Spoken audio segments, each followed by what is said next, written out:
Hello everyone, welcome to channel learn with ease.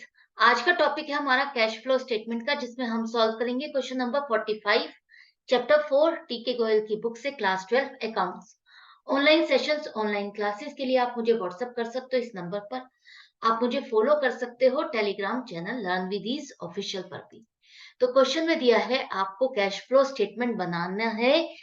Balance sheet दी है आपको, simple एक trader है कपूर्स, जिससे आपको कैश फ्लो स्टेटमेंट बनाना है। तो इससे बात क्या क्लियर होती है कि सिर्फ कंपनीज के लिए ही कैश फ्लो स्टेटमेंट नहीं बना सकते आप किसी भी ऑर्गेनाइजेशन के लिए कैश फ्लो स्टेटमेंट बना सकते हो।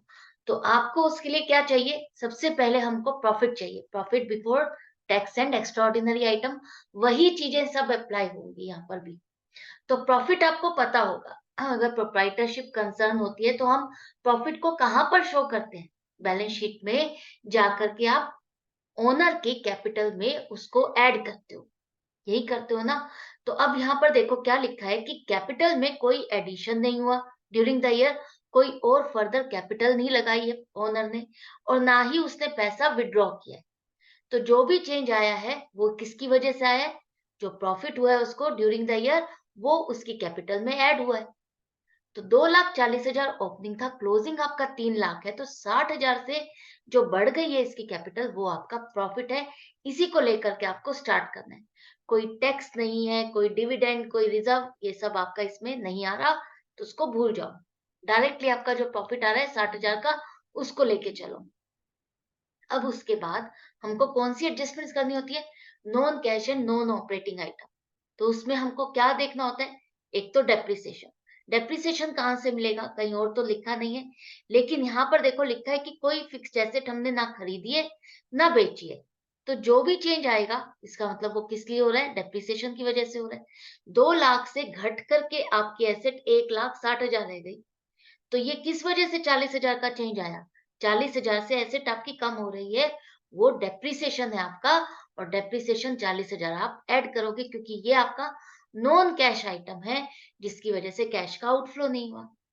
कोई लॉस नहीं है, कोई गेन नहीं है, कोई आपने इंटरेस्ट की पेमेंट नहीं की है, कोई इनकम रिसीव नहीं की है, कुछ भी नहीं है। तो सिंपली अब आपका ये आ गया operating profit before working capital changes 1 lakh. अब इसके बाद आपको वही सब कुछ करना है जो आपको करना होता है कंपनी की बैलेंस शीट को लेकर के। करंट एसेट्स और करंट लाइबिलिटीज के चेंजेस देखो। तो यहाँ पर आपका करंट लाइबिलिटीज में देखो, क्रेडिटर्स आपके ओपनिंग थे 44,000, क्लोजिंग 55,000। 11,000 से क्रेडिटर बढ़ गए, मतलब कि आपने सामान उधार में खरीदा। सामान उधार में खरीदते हैं तो क्या होता है? इसका मतलब आपने एक तरह से लोन ले लिया कि आप उसको पेमेंट बाद में करोगे। तो ये इनफ्लो हुआ, 11,000 का आप प्लस करोगे। बिल्स पेबल, ये भी आपके ओपनिंग 7,000 थे, क्लोजिंग 10,000 है। 3,000 से बिल्स पेबल आपके बढ़ गए। इसका क्या मतलब है? इसका मतलब भी यही है कि आपने सामान उधार में खरीदा, पेमेंट करी नहीं है। पेमेंट नहीं की तो एक तरह से आपने उससे क्या ले लिया है? लोन लिया है कि आप उसको बाद में पेमेंट करोगे। तो ये इनफ्लो हुआ, increase in BP 3,000। Wages due, opening था 20,000, क्लोजिंग नील है। इसका मतलब जो ये आपको वेजेस की पेमेंट करनी थी, वो आपने कर दी। और पेमेंट कर दी, ये लाइबिलिटी खत्म हो गई। तो इसका मतलब क्या है? आपको पेमेंट की है तो कैश का आउटफ्लो होगा, कैश माइनस हो रहा है। बैंक ओवरड्राफ्ट आपका फाइनेंस एक्टिविटी में आएगा, ये एंड में टोटल है बैलेंस शीट में। अच्छा, इसके बाद अब आ जाओ करंट एसेट्स में। करंट एसेट्स में आपका इन्वेंट्री में चेंजेस आ रहा है। इन्वेंट्री ओपनिंग था 70,000, क्लोजिंग 55,000 है। तो ये आपका 15,000 से स्टॉक घट गया। इसका मतलब आपने बेचा, और बेचने पर आपके पास कैश आएगा, कैश रिसीव होगा, तो इनफ्लो होगा। तो डिक्रीज इन इन्वेंट्री 15,000 का ऐड करो। ट्रेड रिसीवेबल्स आपके ओपनिंग 30,000 थे, क्लोजिंग 1,20,000 हो गए। डेटर्स, ट्रेड रिसीवेबल्स मतलब डेटर्स आपके बढ़ गए, जिनको आपने सामान उधार में बेचा, पेमेंट आपने नहीं ली। तो एक तरह से आपने उनको सामान बेच दिया, पेमेंट नहीं ली, और कहा कि बाद में पेमेंट कर देना। तो ये आपने एक तरह से उनको लोन दे दिया कि ठीक है बाद में पेमेंट कर देना। तो 90,000 का ये आपका कैश का आउटफ्लो हो गया।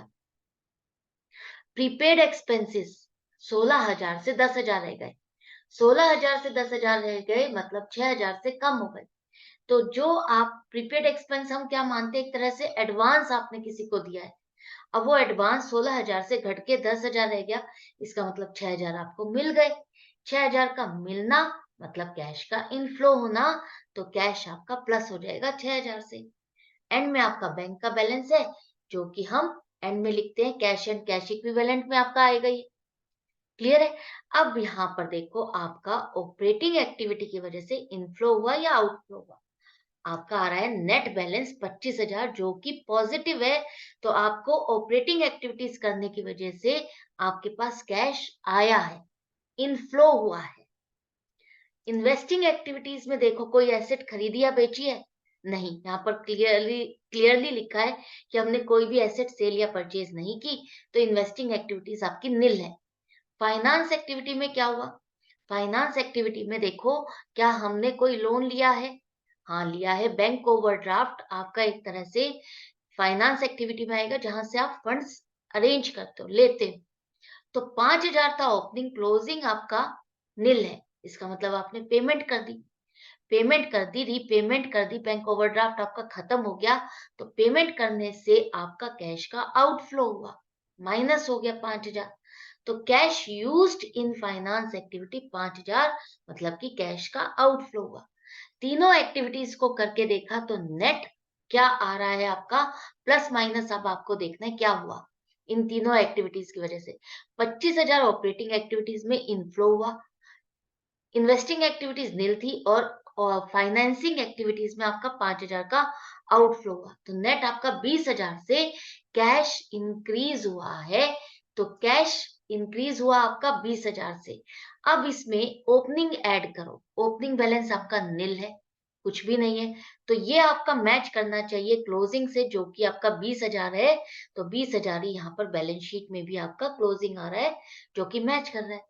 तो इस तरह से आपको क्वेश्चन को अटेम्प्ट करना है, चाहे वो किसी की भी बैलेंस शीट हो, चाहे वो कंपनी की हो, चाहे पार्टनरशिप फर्म की हो, चाहे किसी और ऑर्गेनाइजेशन की हो। आपको सिंपल उन्हीं कॉन्सेप्ट्स को लगाते हुए क्वेश्चन को सॉल्व करना है। तो आई होप आपको अच्छा लगा होगा, समझ में भी आ गया होगा। मैं मिलूंगी आपसे नेक्स्ट वीडियो में नेक्स्ट क्वेश्चन के साथ। Goodbye and take care.